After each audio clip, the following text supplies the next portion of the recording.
Yos nakama, selamat datang di Lifestyle Anime. One Piece chapter 975 masih melanjutkan kondisi di pelabuhan Tokage. Chapter kali ini mendapatkan judul Rencana Cerdik Kinemon. Ya, Mimin sih lebih suka menyebutnya Rencana Hoki Kinemon. Cover story dari perjalanan BG menjadi semakin seru dan sepertinya akan segera berakhir karena yang diselamatkan oleh Gotti adalah Lola, bukan Chiffon. Lola mencium Gotti sebagai ucapan terima kasihnya karena sudah dibebaskan dari para angkatan laut. Chapter 975 diawali dengan memperlihatkan kondisi Shinobu yang sedang terlilit oleh dua ular yang sepertinya adalah hasil karya dari Kanjuro. Dan ya, prediksi Mimin mengenai nasib Shinobu pada review manga One Piece chapter 974 ternyata salah. Hahaha. We try again next time. Oke, next. Kanjuro terlihat kesal dengan kekacauan yang terjadi akibat kemunculan kru topi jerami. Dia berpikir jika Orochi tak melakukan tindakan apapun setelah mendapatkan pesan dari Kanjuro. Serta Kanjuro terkejut melihat Lau yang juga muncul di pelabuhan Tokage. Karena informasi terakhir yang didapatkan Kanjuro bahwa Lau sedang ada di penjara. Yap, sudah kita ketahui jika Lau telah bebas pada manga One Piece chapter 954. Pada saat itu, sepertinya dia diselamatkan oleh Diaz Drake, dan di sana juga ada Basil Hawkin yang nasibnya belum diketahui setelah dikalahkan oleh Lau pada manga One Piece chapter 954. Dan jika Hawkin berhasil selamat, berarti dia tak melaporkan kejadian Lau yang berhasil kabur dari penjara kepada Kaido. Jika memang seperti itu, Hawkin sudah berkhianat pada Kaido, dan sepertinya dia sedang merencanakan sesuatu dengan Diaz Drake di Onigashima, yang pasti akan sangat membantu aliansi nantinya. Kru bajak laut Mugiwara akhirnya diperlihatkan satu persatu. Mereka tampil dengan balutan kostum berwarna hitam, dan pakaian Nami serta Robin terlihat lebih syar'i jika dibandingkan biasanya, karena belahan dada mereka tak diperlihatkan. Selain itu, tak nampak adanya Jinbe di atas kapal, berarti dia belum sampai ke Wano. Selain kru inti dari bajak laut topi jerami, di atas kapal terlihat ada Carrot, Zeus, dan para Sicilian Inuarashi. Otama tak tampak di atas kapal, sepertinya dia tak ikut berperang, padahal kekuatan buah iblisnya akan sangat berguna dalam pertempuran nantinya. Oke, Franky mulai sombong dengan kapal Saningonya. Dia berkata jika hanya orang bodoh saja yang menghancurkan kapalnya menggunakan bom. Kapal yang memang terbuat dari kayu paling kuat di dunia, yaitu kayu Adam, hanya mendapatkan kerusakan minor dan membutuhkan waktu yang tak terlalu lama untuk membetulkannya. Oleh karena itu, bajak laut topi jerami agak terlambat sampai ke pelabuhan. Luffy mulai kebingungan karena hanya ada Kinemon dan para Akazaya yang lain di pelabuhan. Dan kru yang lain menanyakan di mana keberadaan 4.200 pasukan dan senjata-senjata yang dibawa dari Ringo pada Kinemon. Kinemon pun meminta maaf pada kru topi jerami karena dia pun tak tahu di mana mereka sekarang, dan dia berkata jika semua ini terjadi karena rencananya sudah dibocorkan oleh seorang informan Orochi, dan terlihat si kampret Kanjuro masih bisa tertawa saat ini.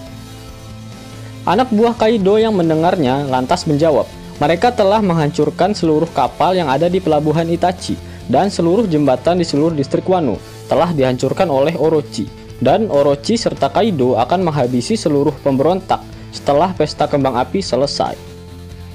Selain itu, para anak buah Kaido juga mengatakan jika pesta kali ini ditambah dengan pesta perjamuan karena bajak laut Beast dan Big Mom telah resmi beraliansi. Mendengar hal tersebut, Kid dan Lau terlihat kaget. Para anak buah Kaido bersiap menembakkan meriam ke arah ketiga kapal pengganggu tersebut. Mereka sesumbar jika dapat mengalahkan ketiga supernova tersebut dan meremehkan mereka karena Luffy dan Kid sudah pernah dikalahkan oleh Kaido dan mereka bertiga pernah dijebloskan di penjara negara Wano. Ketiga kapten barbar itu tak peduli dengan ocehan dari kroco bajak laut Beast. Mereka malah bertengkar dan ingin menunjukkan kekuatan mereka masing-masing. Bang Roton, Gear Force, Bounceman, Room. Yap, dengan seketika satu kapal bajak laut Beast hancur dan hanya bersisa dua kapal lagi. Nah, yang keren di sini adalah Luffy langsung menggunakan mode Gear Force-nya hanya untuk menghancurkan kapal milik anak buah Kaido. Apakah efek samping dari penggunaan mode Gear Force Luffy sudah berkurang? Jika Luffy sudah bisa leluasa menggunakan mode Gear Force-nya, maka final battle nanti akan semakin epic. Serta Luffy sebelum menyerang, dia mengatakan jika ia akan menghancurkan kapal itu dengan sekali serangan. Kemungkinan besar Luffy ingin menjajal kekuatan barunya, yakni Flowing Armament Haki, yang dia pelajari bersama Hyogoro the Flower. Di tengah kepanikan kroco-kroconya Kaido, tiba-tiba muncul satu kapal yang ternyata adalah kapal milik Kyoshiro. Para kroco tertawa kegirangan dan meminta Kyoshiro untuk menenggelamkan ketiga kapal pengganggu tersebut. Sambil menarik katananya, Kyoshiro berkata, "Menenggelamkan kapal musuh? Serahkan saja padaku." Slash!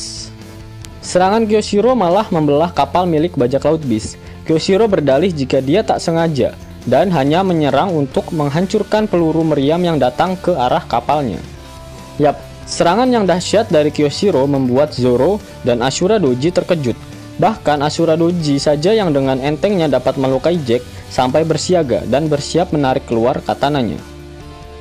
Bukannya menyerang, Kyoshiro yang mendekati para Scabbard malah berteriak, "Aku Yakuza dari ibu kota bunga. Panggilanku adalah Inemori Kyoshiro. Izinkan aku dan 200 pengikutku ikut bergabung dalam penyerangan ini." Para Akazaya pun kebingungan. Kyoshiro pun akhirnya memberitahukan alasannya. Dia memiliki hutang budi yang sangat banyak pada keluarga Kozuki. Sambil melepas rambut palsunya, Kyoshiro menceritakan kembali insiden Dewa Gunung 40 tahun yang lalu.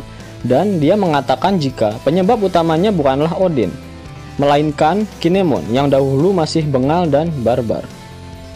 Mendengar hal itu, Kinemon langsung menyadari jika samurai yang ada di depannya adalah Denjiro. Yap, Denjiro mengatakan jika dia ingin membuka identitas aslinya secepatnya pada para Akazaya yang lain. Namun, karena dia mengantisipasi adanya pengkhianat, maka dia berpura-pura menjadi musuh sampai hari di mana perang akhir dimulai. Dan jika saat itu Denjiro terburu-buru, maka saat ini dia sudah ditangkap oleh Orochi. Dengan kejeliannya itu, Denjiro dapat membebaskan 1000 samurai pro klan Kozuki di penjara Rasetsu. Sehingga saat ini Kinemon mendapatkan tambahan 1200 pasukan. Yap, meskipun prediksi Mimin mengenai Shinobu gagal total, tapi prediksi Mimin masih ada yang masuk, yaitu Denjiro yang pergi ke pelabuhan Tokage dan membuka identitasnya di sana, dan dia juga yang membebaskan samurai-samurai di distrik Rasetsu. Denjiro kemudian menghampiri Kinemon sambil memperlihatkan kertas sandi rahasia yang sudah diubah oleh Yasui. Denjiro mengatakan jika simbol ular memang menunjukkan pelabuhan Habu. Namun coretan garis yang ada di perut ular adalah tanda untuk menghapus kata yang ada di tengah pelabuhan Habu, di mana dalam bahasa Jepang Port Habu adalah Habu Minato dan sandinya akan berubah menjadi Hato, atau dalam bahasa Indonesia berarti dermaga. Denjiro sangat respect dengan kepandaian Kinemon dalam membaca situasi. Denjiro beranggapan jika Kinemon sengaja salah dalam mengartikan sandi tersebut menjadi pelabuhan Tokage karena terindikasi adanya mata-mata di dalam aliansi. Namun pada kenyataannya Kinemon salah mengartikan sandi tersebut. Dengan memasang tampang inosen sambil ingusan, Kinemon berkata dalam hati, "Anjay, kokibet gua. Padahal gua salah ngartiin. Bodoh amat lah, gue diem-diem bayar aja." Berkat kebejuan Kinemon, seluruh aliansi yang berjumlah 4200 orang berhasil selamat, dan terlihat Hyogoro serta para pemimpin Yakuza yang lain telah sampai di pelabuhan Tokage, dan ditambah pasukan yang dibawa oleh Denjiro yang berjumlah 1200 orang.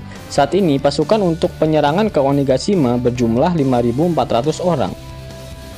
Apakah penyerangan ini akan berjalan lancar tanpa ketahuan oleh Orochi dan Kaido? Terlihat pada panel akhir ada salah satu anak buah Kaido yang sedang menghubungi Onigashima. Tapi sepertinya itu percuma saja.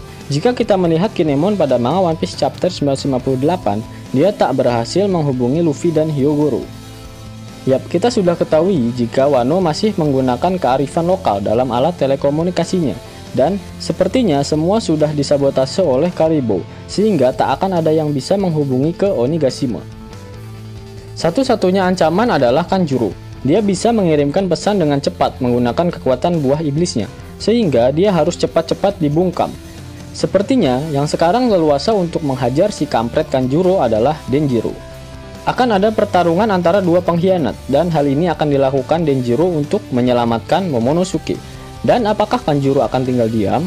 Sepertinya dia dapat menggunakan Momonosuke sebagai sandera, dan akan lebih memudahkan Kanjuro untuk membawanya ke Onigashima dan melaporkan semua yang terjadi pada Orochi. Bagaimana menurut nakama semua? Mana skenario yang lebih epik? Dan Akazaya yang belum dimunculkan tinggal Nekomamushi. Di manakah ia sekarang? Sepertinya dia tak berhasil membawa Marco untuk bergabung dalam perang Wano. Seharusnya dia sudah sampai di Wano dan bergabung dengan yang lainnya. Apakah ada yang sedang menghambatnya? Ya, nakama jangan melupakan anak-anak Big Mom. Pada manga One Piece chapter 1934, mereka merencanakan untuk mencari jalan lain agar bisa masuk ke dalam Wano. Apakah mereka tak sengaja bertemu dengan Nekomamushi dan saat ini sedang saling berkonfrontasi? Ataukah Nekomamushi sedang mencari bantuan yang lebih kuat dari Marco? Akagami no Shanks misalnya? Seperti yang Mimin teorikan pada video Mimin sebelumnya. Jika nakama penasaran, linknya ada di pojok kanan atas ya. Yos nakama, itulah review One Piece chapter 1975. Jika nakama menyukai video ini, silahkan klik like, share, dan subscribe channel ini ya, agar nakama semua tak ketinggalan info menarik seputar One Piece. Arigato!